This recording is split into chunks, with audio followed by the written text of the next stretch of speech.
Now, this week, I also had a chance to catch up with an old friend, award-winning singer-songwriter Rosanne Baker Thornley. And we talked about her new album called Sorry I'm Late. Now, Rosanne is a prolific writer, and she's written songs for a wide range of artists, including Justin Nozuka, Colin McDonald of the Trews, and Ryland James. But right now, she's getting back to her own music with this new album. And I heard this song, Sorry I'm Late, and I was just struck by it. Just a beautiful tune. So I called her up and we had a little talk about the song and the album. Should we play the song first? Sure. All right, let's play the song first, and then we'll play the interview right after, okay?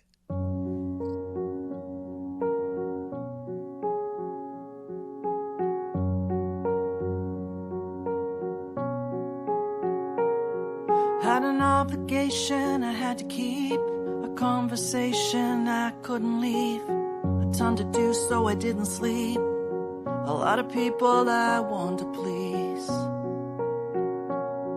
Had a pile of clothes I had to wash, had to raise the kid and walk the dog, grab the groceries and drop them off, had so much to do that I forgot. Sorry I'm late, but there's 1,000 things I had to do today, and another 1,000 things that I would love to chase, that have to wait. Sorry I'm late.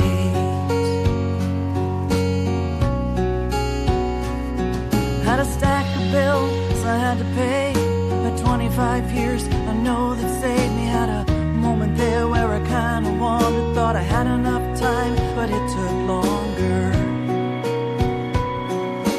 I got caught on another road and the clock didn't stop, and I got older. There were years there where I lost a page, had a lot of plans I couldn't change. Sorry I'm late,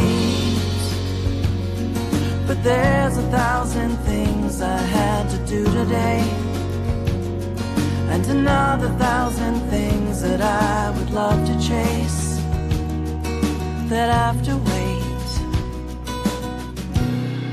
Sorry I'm late. 22 turns 29, 31 turns 35, 41 and 43 run quickly into 50, and 51 meets 53, and right beside is 55, and 56 I can't believe when it's still right at 60.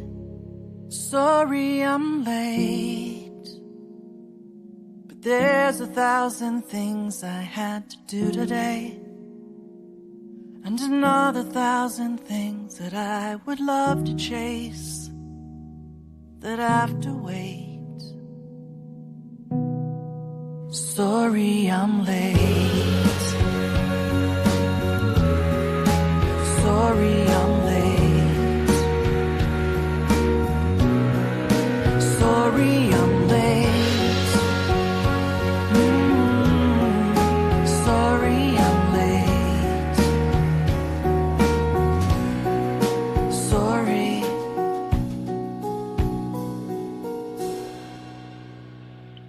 So, Rosanne, I think the first time we met, you were lead singing with Baker Smith, your group, and that was quite a while ago. Was that early on when you got started in the music business? You know what? That was probably with Baker Smith. I would have been just about to start thinking about getting off the road, because there had been before that Daystar and Night School, Baker Smith, and then I sort of decided I could be on the road forever and decided to get off and do some recording. That was and that's quite a while ago. That's quite a while ago now. And had songwriting always been a big part of what you wanted to do? Huge. It's always been the number one thing for me. Is if I ever wanted to have any recognition for anything, it was always leaned more to songwriting, more so than it ever was to singer. Do you know what I mean? I always figure I sing because I write. that was sort of my focus. Mm-hmm. I love what you said about songs. It was something like a song captures a moment. A song captures a moment in your life. And I thought that was beautiful. And is that really how you get inspired?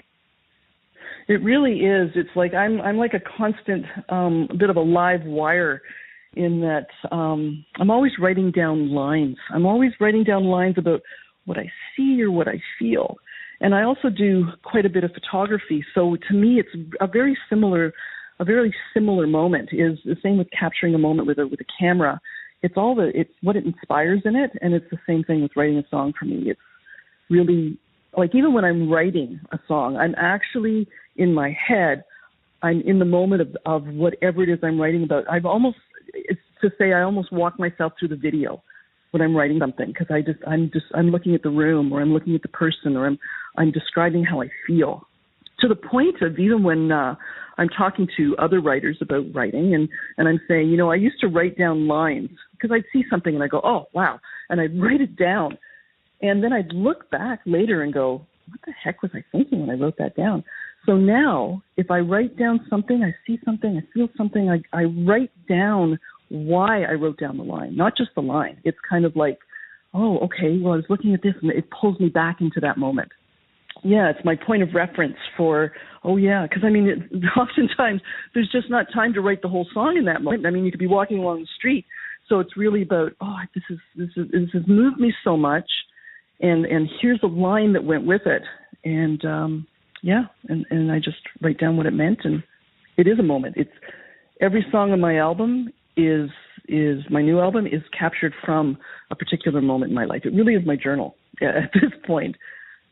That's where I wrote it from. And you've released some beautiful songs from the album, Strong, In Paris, Because of Me, and most recently a song which it struck a chord with me. The song is called Sorry I'm Late, which is also the title of the album. And I just think it's beautiful. Tell me about the moment in time that inspired you to write that beautiful song. Well, it was funny because I had most of the album ready to go. I picked from the number of songs I've written over the years, and thought, okay. And then I thought, what am I going to call this album? What do I call it? Do I call it one of the tracks I already have? But and they were good, but they just didn't hit home with me. And actually, I was in the kitchen one day with somebody, and we were going to be late for a meeting. And in my life, I find that sometimes I am late, and I don't plan it to be that way. It's just I get caught up in a call. Something happens. So I was in the kitchen one day with a friend who we were going to be late for a meeting. And in my life, I'm oftentimes late just because I get caught up in things, and something happens, and I get stuck behind a truck I didn't expect to be stuck behind on the way to somewhere or something like that. So anyway, in this moment, when we were late, I said to this person, oh my God, I'm going to be late. We're going to be late again. And I said, I should just put sorry I'm late in my email footer. It should just be in my signature to say, so people will fully aware that I'm going to be late even before I'm supposed to arrive. And in that moment I went, well, that's an interesting title, isn't it, for the album? So now I had the title, and so I thought, well, maybe I should write a song around this. And in the same type of approach to my life, it seems, I walked by the piano one day on my way. I was coming out to the studio, and I thought, oh, I've got an idea for that song, but I don't have the time to invest in it right now. So I'm just going to walk by the piano, play a couple notes, and go, oh, yeah. And then I thought, I'm standing there at the piano. I thought, I'm not going to sit down, because if I sit down, I'm going to be writing the whole thing. When I did, I sat down, and 6 hours later, I had a really good sketch of the song, and it speaks to my life. That song, I'm sure it speaks to many people's lives too, about there's just so many things. You have a plan of where you're going and life, and it's wonderful. It's not written from a point of sadness, really. It really is just saying, I'm sorry I'm late, but really I had a bunch of stuff I was doing. That's great. Yeah, we're going to have a listen to that tune. But first, tell me where people can find out more about you and where they can download some of the songs from the album. I would say probably the best place to find me would be at my website, because it's a bit of a portal to the rest of the world. And that would be at rbtsong.com, which is my website. And that will take you to the album. It'll take you to where to listen, where to buy, it'll take you to the videos. It's a great portal to the world of RBT. Fantastic. Rosanne, great speaking with you, and I look forward to hearing the rest of the tunes from the album and much more from you in the future. Great. Thanks, Chloe. It's been great talking to you.